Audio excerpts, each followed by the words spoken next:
Hello guys, today recipe వచ్చేసి paneer dum biryani. So first మనం పన్నీర్ని మంచిగా గీలో కానీ బటర్లో కానీ ఫ్రై చేసేసుకోవాలి. తర్వాత ఆనియన్స్ని ఫ్రై చేసుకోవాలి, ఎందుకంటే మనకు ఆనియన్స్ మస్ట్ అండ్ షుడ్ కదా బిర్యానీలోకి. సో బిర్యానీలోకి ఫ్రై చేసేసుకొని పెట్టేసుకొని ఒక బౌల్లోకి పన్నీర్ తీసుకొని ఫ్రై చేసుకున్న పన్నీర్లో కొంచెం క్యాప్సికమ్ వేసి ఆ తర్వాత కొత్తిమీర పుదీనా వేసుకోవాలి. దాంట్లోనే ధనియా పౌడర్, జీరా powder, pepper powder, garam masala, salt and నేను కొంచెం పన్నీర్ మసాలా కూడా వేసాను. దాంట్లోనే కొంచెం అల్లం వెల్లుల్లిపాయ పేస్ట్, పెరుగు వేసేయాలి. మంచిగా మిక్స్ చేసేసుకోండి. తర్వాత మ్యారినేట్ చేసి పెట్టుకోండి కొంచెం కారం వేసుకొని. కలుపుకున్న దాన్ని ఒక 20 minutes or 30 minutes me time బట్టి మ్యారినేట్ చేసి పెట్టేసుకున్నాక దాంట్లోనే కొంచెం ఫ్రైడ్ ఆనియన్స్ కూడా వేసేయండి.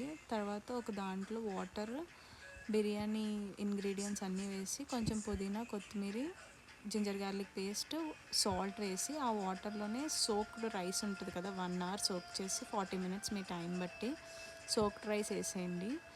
అది కుక్ చేయాలి 70% మనం. తర్వాత ఇంకొక దాంట్లో కొంచెం గీ వేసుకొని పచ్చిమిర్చి ఒక 2 అండ్ ఇలాచీ, లవంగ మొగ్గలు వేసి దాంట్లోనే మ్యారినేట్ చేసిన పన్నీర్ వేసేసుకొని ఒక half tomato and fried onions దాంట్లోనే పైన వేయండి, పుదీనా, కొత్తిమీర.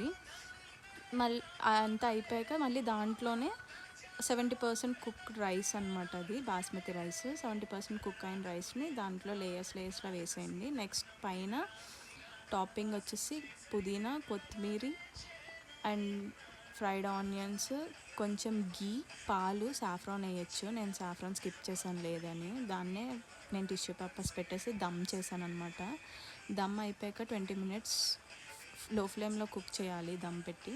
అయిపోయాక చూస్తే మీకు బిర్యానీ మంచి ఫ్లేవర్ స్మెల్ వస్తుంది. అప్పుడు ఓపెన్ చేసి చూడండి, చాలా బాగుంటుంది. మీరు కూడా ట్రై చేయండి. నేను దాంతోపాటు రైతా కూడా ట్రై చేశాను పెరుగుతో. మీరు ట్రై చేయండి. Okay, like and subscribe.